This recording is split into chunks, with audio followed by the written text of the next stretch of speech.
Now, boys and girls, I want you to imagine that you're sitting in a dark room. Okay? It's dark outside, curtains are pulled, the light is off, and you're just sitting there in the room.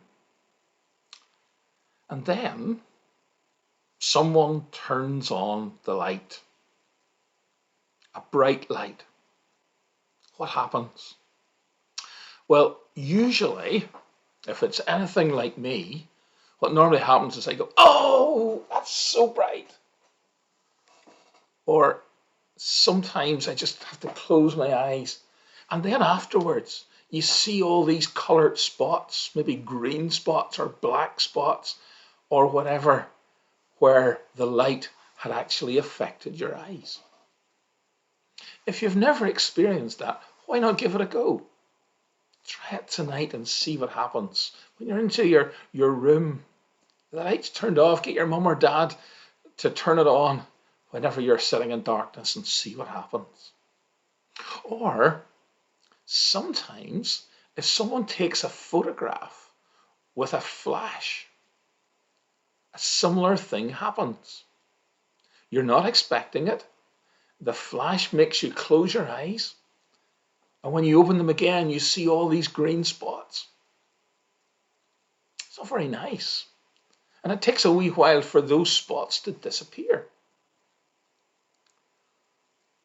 But I want you to think now about the experience that happened to this man called Saul.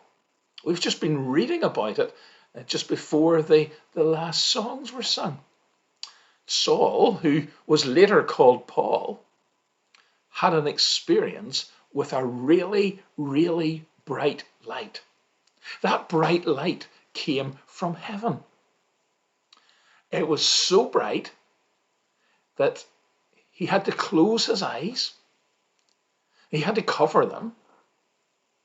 In fact, he actually fell down onto his knees and just sat there with his eyes closed and covered. And then, with that really bright light shining, Jesus spoke to him and told him to do as he was told to do, to follow the instructions that Jesus was going to give him carefully. At that point, even though his eyes were closed and even though the bright light was there and everybody could hear this voice, but they couldn't see anyone,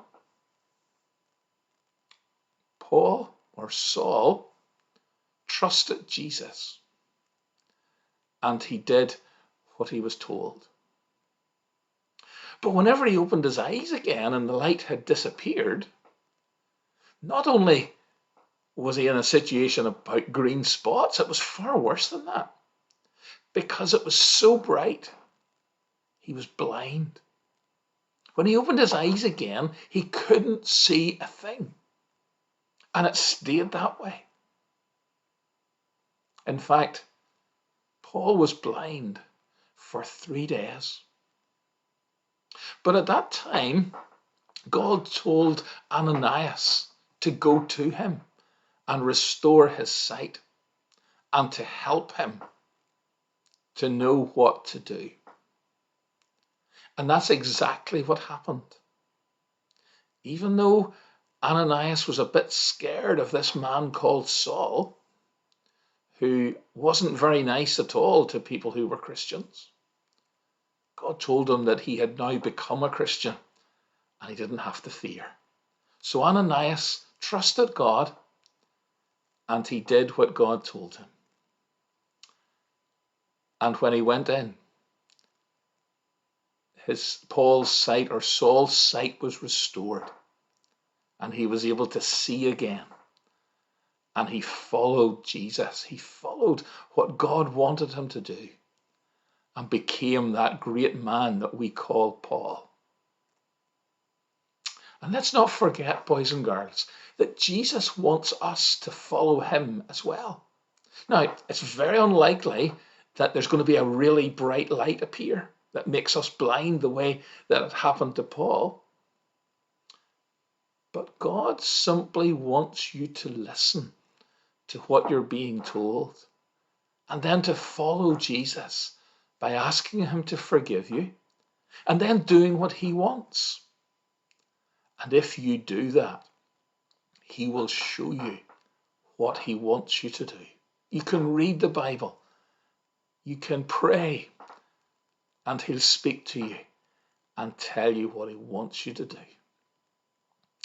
We're going to listen to your song now, and you can sing along with it as well. It's called One More Step Along the World I Go.